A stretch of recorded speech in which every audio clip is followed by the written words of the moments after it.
What is a Wendigo, and where do they originate? Where do they come from? How long have they been around? Are they still around? The Wendigo is a beastly creature known to be inhabited by an evil spirit that also, in some depictions, can have human-like characteristics.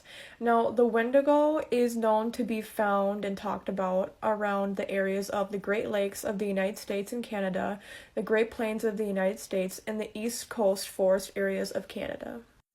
Nobody's certain when the first Wendigo sighting was, but they were most commonly found and sighted in the 1800s through to the 1920s.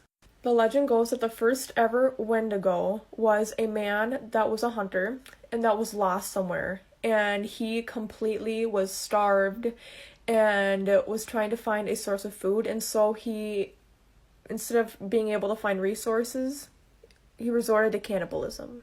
After this man ate human flesh, he himself turned into a Wendigo and continued on his search to find more people to eat and continue to involve himself in cannibalism. Eating human flesh at that point was basically the only means of survival for this Wendigo. So this legend does, contradict the stories of the indigenous peoples of the areas I talked about before, because you have this legend that a man himself turned into this Wendigo due to resorting to cannibalism.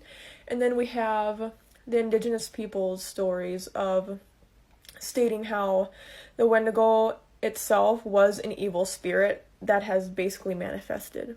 Or else it could be seen that the Wendigo spirit, the evil spirit, inhabited or possessed a person, and that person then became a Wendigo because of an evil spirit, basically turning that person into a Wendigo.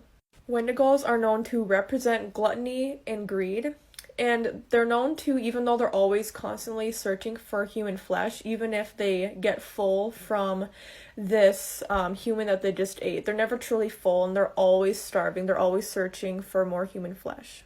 I myself am not a part of any of these indigenous tribes that first talked about the Wendigo, but I know that where I live in Minnesota, I've seen and read stories about people's firsthand experiences seeing Wendigos in person. That more so happens in northern Minnesota, so I don't see it. I've never encountered it, but some people still have stories that they periodically do share, although people do not talk about the Wendigo as much now as they did before.